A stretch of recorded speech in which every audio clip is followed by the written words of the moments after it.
Assalamualaikum warahmatullahi wabarakatuh. Halo semuanya, perkenalkan nama saya Rosalinda Septian Dewi dengan NIM 184301025 dari Prodi S1 Manajemen Universitas Dinamika. Di sini aku akan menjelaskan tentang pengaruh situasional terhadap perilaku konsumen yang berada di chapter 13.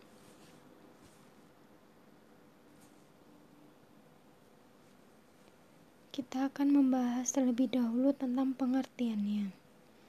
Faktor situasional memiliki arti kondisi sesaat yang muncul pada tempat dan waktu tertentu. Sedangkan pengaruh situasional memiliki arti kondisi sesaat yang muncul secara tiba-tiba, yang mana kemunculannya tidak dari dalam diri orang tersebut atau individu itu sendiri, melainkan berasal dari adanya permasalahan suatu produk, merek, atau brand.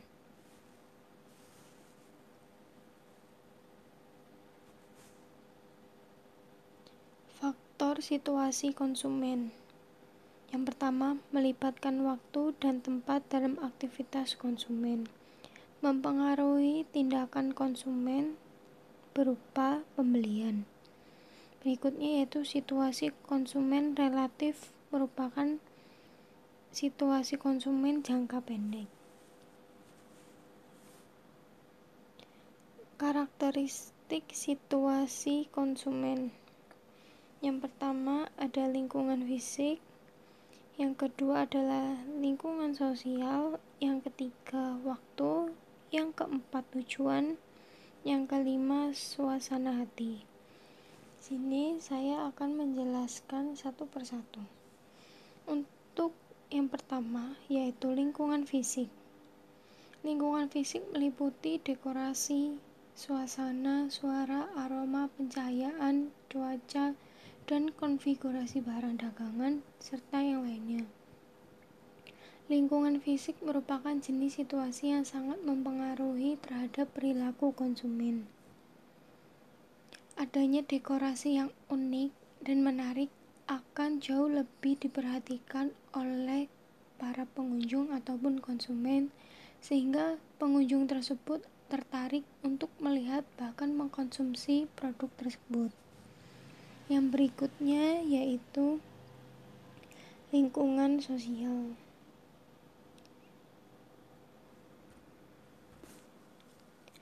Lingkungan sosial memiliki arti yaitu individu lain yang hadir dalam situasi atau kondisi tersebut.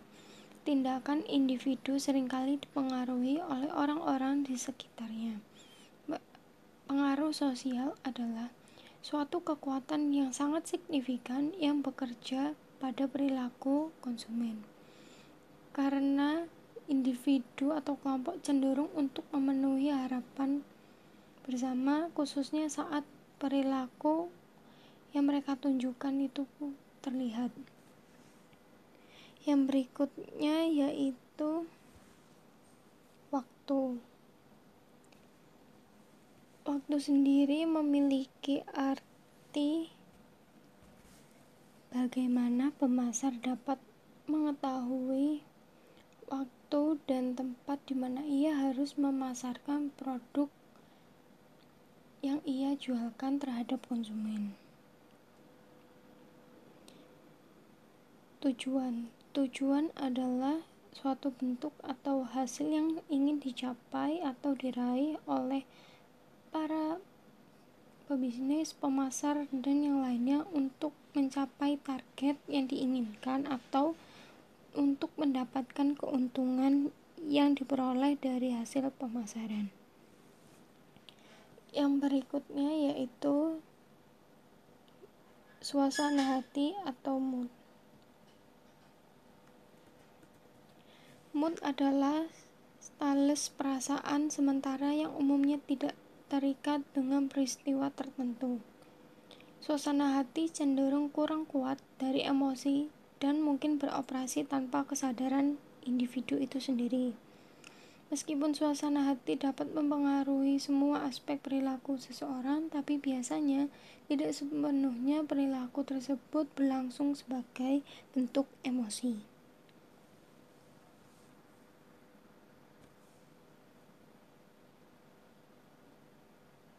Berikutnya, situasi komunikasi didefinisikan sebagai latar di mana konsumen dihadapkan kepada dua bentuk komunikasi, yaitu komunikasi pribadi dan komunikasi non-pribadi.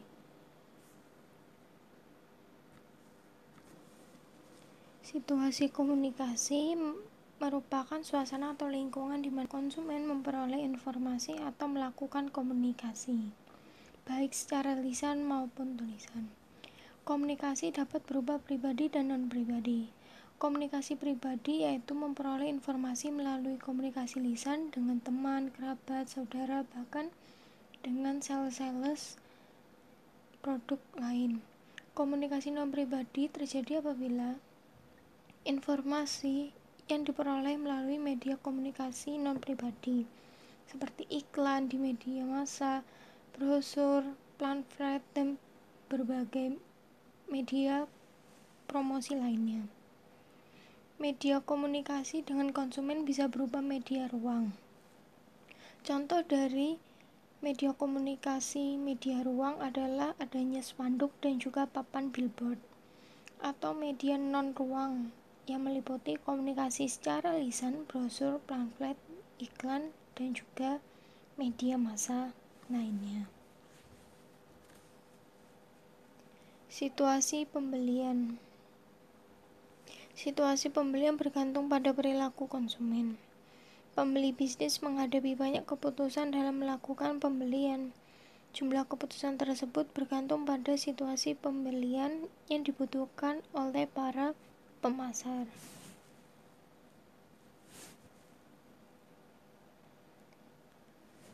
Berikutnya membahas tentang situasi disposisi. Memiliki pengertian, yaitu para pelaku usaha atau pemasaran harus memahami tentang pengaruh situasional yang dapat mempengaruhi keputusan disposisi dalam rangka untuk mengembangkan berbagai macam produk atau brand yang lebih efektif dan memiliki nilai fungsional yang tinggi terhadap kebutuhan konsumen.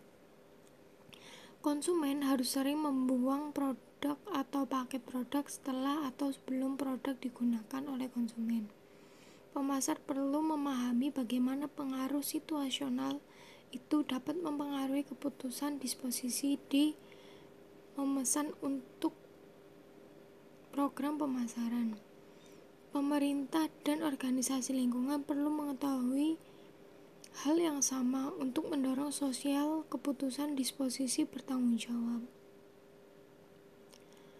Bagaimana keputusan disposisi Anda akan berbeda dalam situasi ini? Di sini terdapat dua contoh kasus. Yang pertama, Anda telah selesai meminum minuman ringan dalam kaleng yang Anda konsumsi atau Anda beli di sebuah toko atau mall. Ada tempat sampah di dekatnya. Maka Anda akan membuang kaleng tersebut di tempat sampah. Setelah itu, akan ada pabrik yang akan mendaur ulang kaleng tersebut hingga produk kaleng itu bisa dimanfaatkan kembali dengan melalui berbagai tahapan seperti pembersihan, sterilisasi, dan lainnya agar terhindar dari kuman atau sejenisnya. Anda dan dua orang teman Anda telah selesai meminum minuman ringan atau soda. Kedua teman Anda melemparkan kaleng tersebut ke dalam wadah sampah terdekat. Hal itu bisa dilakukan juga seperti contoh kasus yang pertama, yaitu diolah kembali kaleng atau botol yang telah digunakan untuk mengkonsumsi. Karakteristik situasional dan perilaku konsumen. Situasi yang dibahas di atas dapat dijelaskan pada sejumlah dimensi yang menentukan pengaruhnya terhadap perilaku konsumen.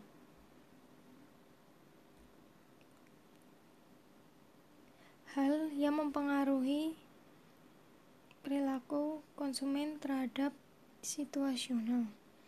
Yang pertama lingkungan fisik, kedua lingkungan sosial, yang ketiga perspektif temporal, yang keempat definisi tugas.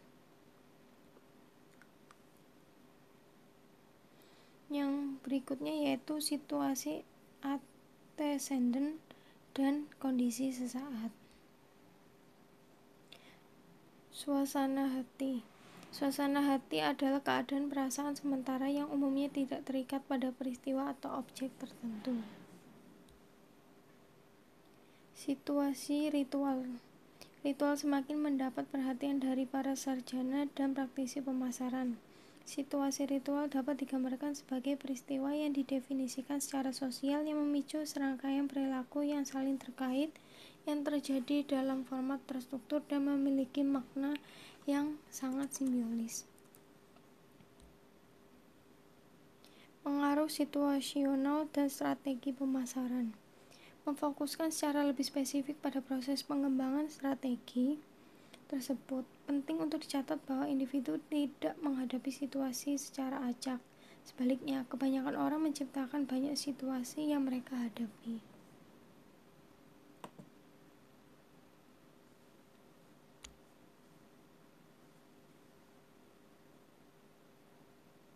Sekian presentasi dari saya. Bila ada pertanyaan, silakan komen di kolom komentar. Terima kasih.